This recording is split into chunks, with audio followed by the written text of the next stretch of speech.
शिव बाबा के मीठे मीठे बच्चों को मीठी मीठी सी गुड मॉर्निंग।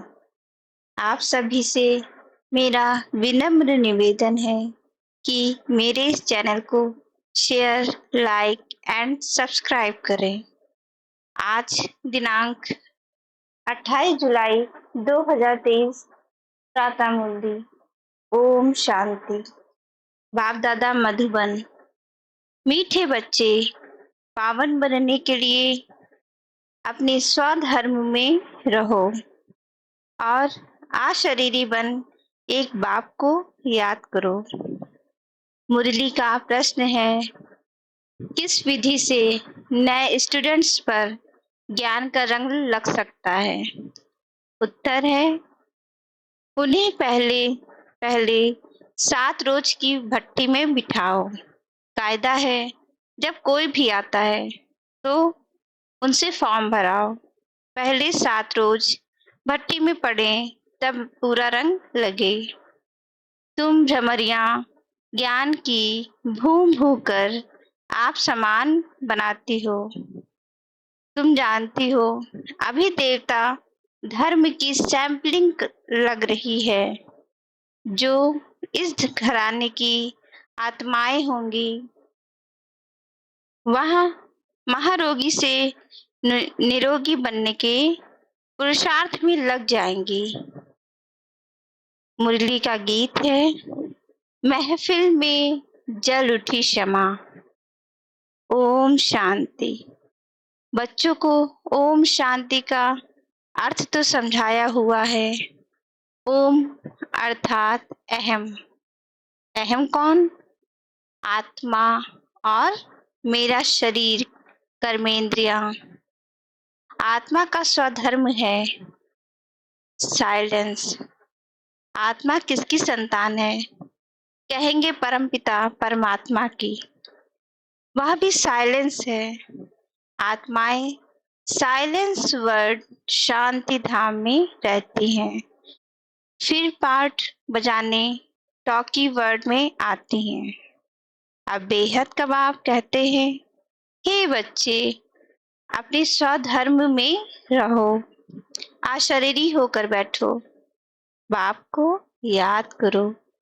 उस बाप को क्षमा भी कहते हैं। अब यह है महफिल पतित मनुष्यों की। इस समय यह पतित दुनिया है। मनुष्य मात्र पतित है। समझाया गया है, सतयुग में भारत पावन था। गृहस्थ धर्म कहा जाता है, जिसको सुख धाम कहते हैं। भारत पावन था, अभी पतित है, दुख धाम है। यह चक्र फिरता रहता है। अभी यह कल्याणकारी संगम युग, जबकि पतित मनुष्य सृष्टि पर बाप को आना पड़ता है। पतित मनुष्य सृष्टि को पावन बनाने, पुरानी दुनिया से नई दुनिया बाप रास्ता ही बनाते हैं, जिसको परम पिता परमात्मा कहा जाता है। सब भक्तों का भगवान एक है, तो बाप कहते हैं, मुझे भी पतित दुनिया, पतित शरीर में आना पड़ता है। परम धाम से एक ही बार आता हूँ, भारत को पावन दैवी राज्य बनाने। इस वर्ल्ड की हिस्ट्री, ज्योग्राफी को कोई नहीं जानते, क्योंकि सब नास्तिक हैं। एक भी आस्तिक मनुष्य नहीं। बाप को न जानने के कारण निधन के बन पड़े हैं। आपस में लड़ते झगड़ते रहते हैं। घर घर में कितनी अशांति है। सतयुग आदि में वन ऑलमाइटी अथॉरिटी देवी देवता राज्य था, सुखधाम था। फिर दुख धाम कैसे बना, यह कोई नहीं जानते। ज्ञान है ब्रह्मा का दिन, भक्ति है ब्रह्मा की रात। सन्यासी लोग कहते हैं ज्ञान, भक्ति और वैराग्य। अब वह तो घर-बार छोड़ जंगलों में चले जाते हैं, वैराग्य आ जाता है। वह है रजोगुणी सन्यास, यह है सतो प्रधान सन्यास। इस पाप आत्माओं की दुनिया में एक भी पुण्य आत्मा नहीं। तो यह खेल सारा भारत पर है। भारत सोने की चिड़िया था। भारत में सोना और हीरे बहुत अथाह थे। सोने के महल बनते थे और हीरे जवाहरातों की जड़त होती थी। अभी तो भारत कौड़ी जैसा बना हुआ है, फिर उनको हीरे जैसा बाप ही बनाते हैं। तुम जानते हो, हम मनुष्य से देवता बन रहे हैं। अभी वह बाप पतितों की महफिल में आए हैं। मनुष्य समझते हैं पतित पावनी गंगा है, स्नान करने जाते हैं। फिर भी कोई पाप आत्मा से पुण्य आत्मा नहीं बनते। फिर साल 22 साल जाकर गंगा स्नान करते हैं। इस समय कोई भी पावन नहीं है। जब तक पावन बनाने वाले बाप ना आए, तब तक पावन बन ना सके। पावन बनाते हैं गीता का भगवान। वह भगवान तो सभी आत्माओं का बाप एक ही है। ऐसे नहीं कि सब भक्त भगवान हैं, यह सर्वव्यापी भगवान है। या तो भगवान की ग्लानि करते हैं। इसलिए यदा यदा ही यह भारत के लिए गाया हुआ है। जो बाप आकर भारत को हीरे जैसा बनाते हैं, उनकी कितनी निंदा करते हैं। आप भी समझते हो ना कि जो हमारे लिए अच्छा करता है, दुनिया उनकी निंदा ही करता है। इसलिए ऋषि मुनि फिर कहते आए, रचता और रचना बेअंत है, अथवा नेति नेति है, हम नहीं जानते। और आजकल के मनुष्य फिर कह देते हैं सर्वव्यापी है। बाप कहते हैं ऐसे जब बन जाते हैं, तब मैं आकर पाप आत्मा से पुण्य आत्मा देवता बनाता हूँ। सबका सदगति दाता है। सबका सदगति दाता है ही एक। वही आकर पतित से पावन बनाए लायक बनाते हैं। बच्चों को वर्षा देते हैं। लौकिक बाप से मिला है अल्पकाल का वर्षा।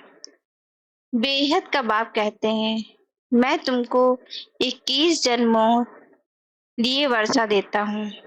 पवित्रता, शांति और सुख का जो लौकिक बाप दे ना सके। वह बाप भी हैं, शिक्षक भी हैं, ज्ञान का सागर भी हैं। बाप की महिमा बड़ी ऊंच है। मनुष्य सृष्टि का बीज रूप भी है।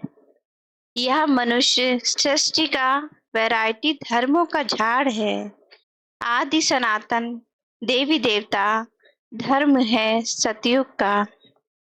उनसे फिर और धर्म इमर्ज होते हैं। अभी तुम ब्राह्मण धर्म के बने हो। इनसे पहले शुद्ध धर्म के थे। अभी ब्राह्मण से फिर सो देवता, फिर सो क्षत्रिय बनेंगे। यह 84 का चक्र लगाना पड़ता है। सतयुग में भी पहले पहले तुम आएंगे। गाया भी जाता है, आत्मा परमात्मा अलग रहे। गीत में भी सुना, चारों तरफ लगाए फेरे, फिर भी हरदम दूर रहे। अर्थात बाप से मिल ना सके।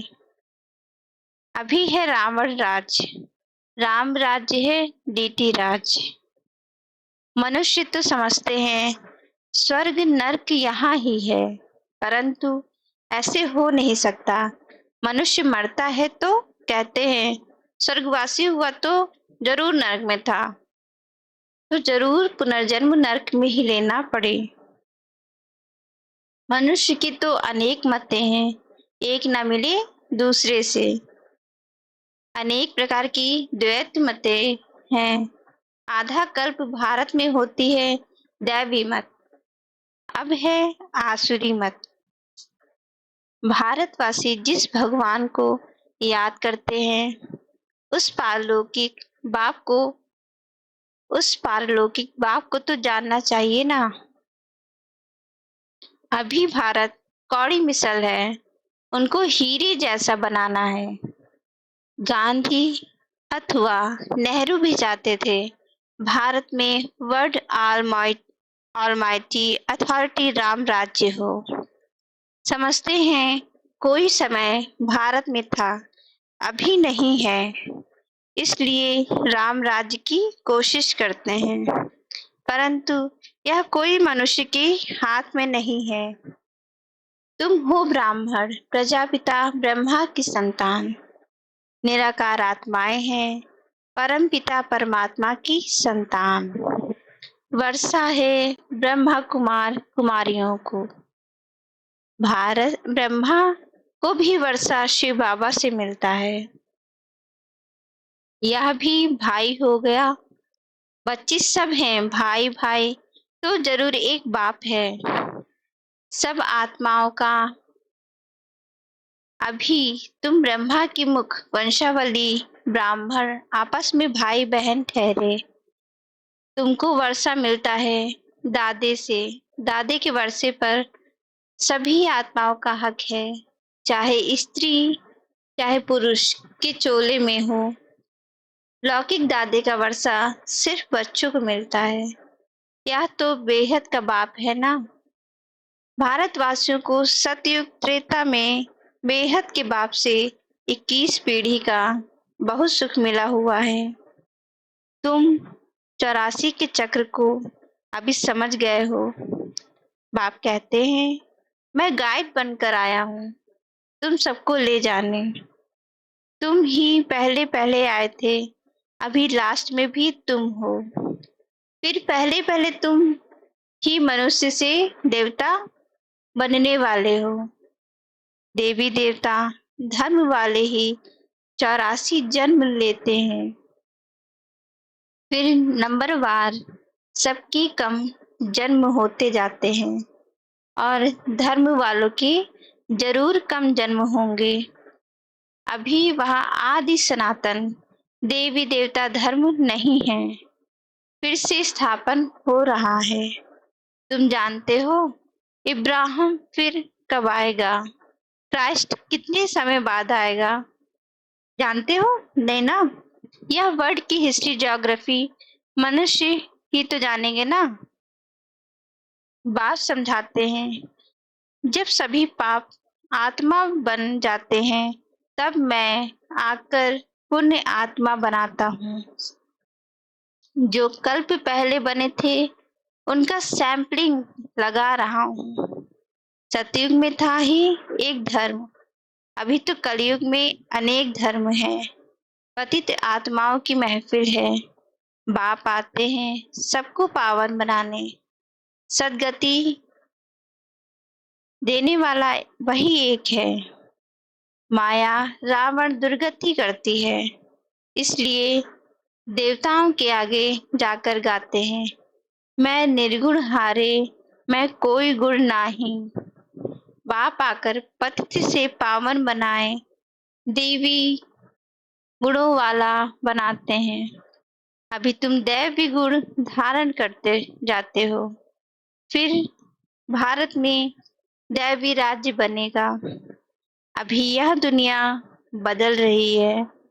तुम हो बेहद के सन्यासी, उन्हों का है हद का वैराग्य, या है बेहद का वैराग्य। तुम सारी पुरानी सृष्टि को भूल अपने बाप को याद कर वर्षा लेते हो।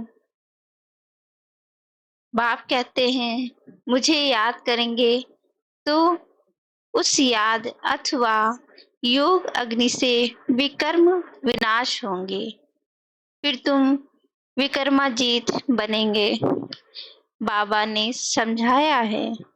जब कोई 4-5 इकट्ठे आते हैं तो फॉर्म अलग-अलग भराओ तो मालूम पड़े कि वह किस धर्म का है। अनेक धर्म, अनेक मतें है ना? देवी देवता धर्म वालों को ही तीर लगेगा। कराची में हमेशा अलग-अलग समझाते थे। फॉर्म भराने का कायदा भी जरूरी है। 7 रोज भट्टी में पड़ना पड़े क्योंकि महारोगी बन पड़े हैं। भ्रमरी का मिसाल, तुम बच्चे भ्रमरिया हो, भू भू कर आप समान बनाना पड़ता है। देवता धर्म वालों की ही सैंपलिंग लगेगी। बच्चों को युक्तियां भी सीखनी है। बोलो 7 रोज जब समझो तब मुलाकात हो सकेगी और तुम पर रंग भी तब लगेगा। तुम सभी ब्रह्मा कुमार कुमारियां हो।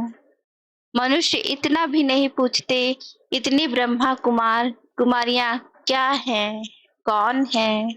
अरे प्रजापिता ब्रह्मा की संतान तो जरूर ब्रह्मा कुमार कुमारियां कहेंगे ना। क्रिमिनल असॉल्ट हो न सके, यह है राजयोग।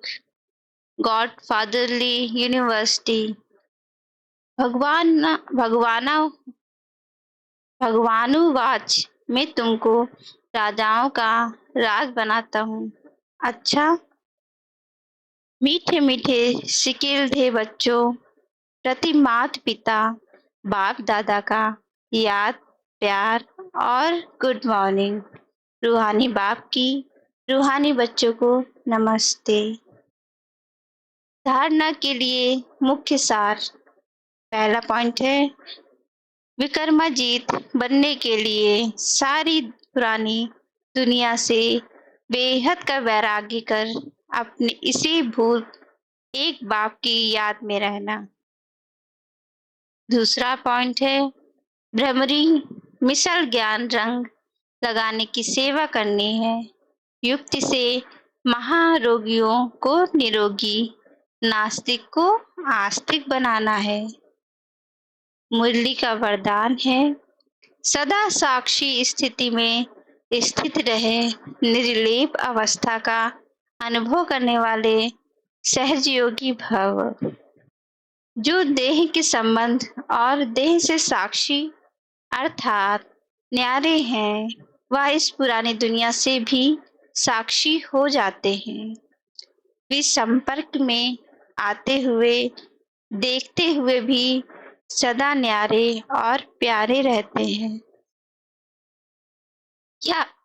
यह स्टेज ही सहज योगी का अनुभव कराती है।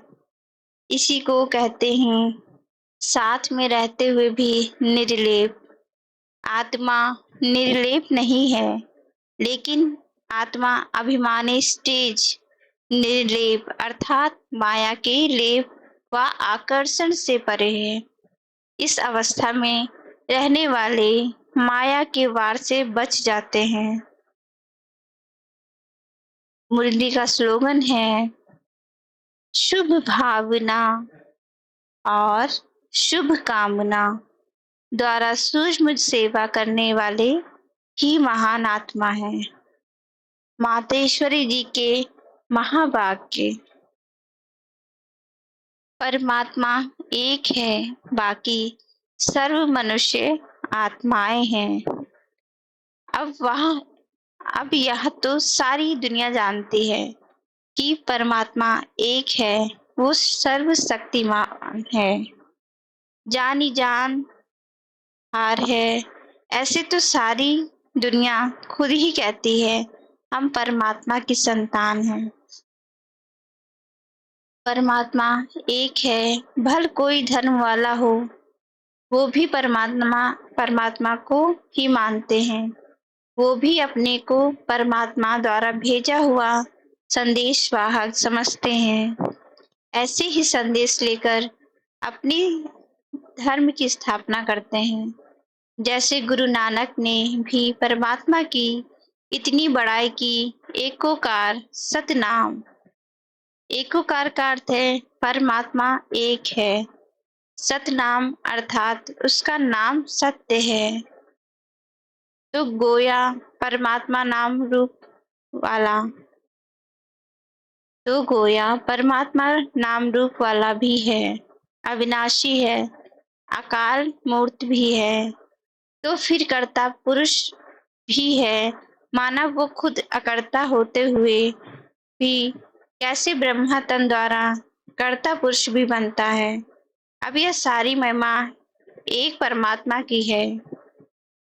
अब मनुष्य इतना समझते हुए भी कहते हैं ईश्वर सर्वत्र है, अहम आत्मा को परमात्मा है। अगर सभी परमात्मा ठहरे फिर एकोकार यह महिमा किस परमात्मा की करते हैं। यही सबूत है कि परमात्मा एक है। डायरेक्ट ईश्वरीय ज्ञान से सफलता। यह जो अपने को अविनाशी ज्ञान मिल रहा है वो डायरेक्ट ज्ञान सागर परमात्मा द्वारा मिल रहा है। इस ज्ञान को हम ईश्वरीय ज्ञान कहते हैं क्योंकि इस ज्ञान से मनुष्य आदि मध्य अंत सुख पाते हैं, अर्थात जन्म जन्मांतर दुख के बंधन से छूट जाते हैं, कर्म बंधन में ही नहीं आते। इसलिए ही इस ज्ञान को अविनाशी ज्ञान कहा जाता है। अब यह ज्ञान सिर्फ एक ही अविनाशी परम पिता परमात्मा द्वारा हमें प्राप्त होता है क्योंकि वो खुद अविनाशी है। बाकी तो सब मनुष्य आत्माएं जन्म मरण के चक्र में आने वाली हैं। इसलिए उनसे मिला हुआ ज्ञान हमें कर्म बंधन से छुटकारा देने वाला नहीं है।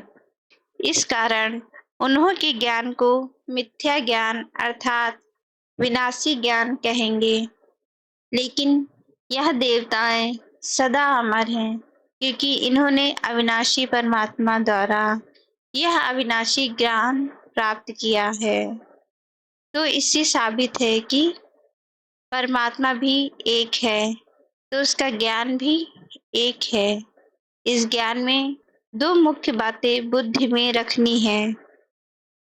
एक तो इसमें विकारी कलयुगी संग दोष से दूर होना है और दूसरी बात कि मलेच्छ खान पान आदि की परहेज रखनी है। इस परहेज रखने से ही जीवन सफल होती है। अच्छा, ओम शांति।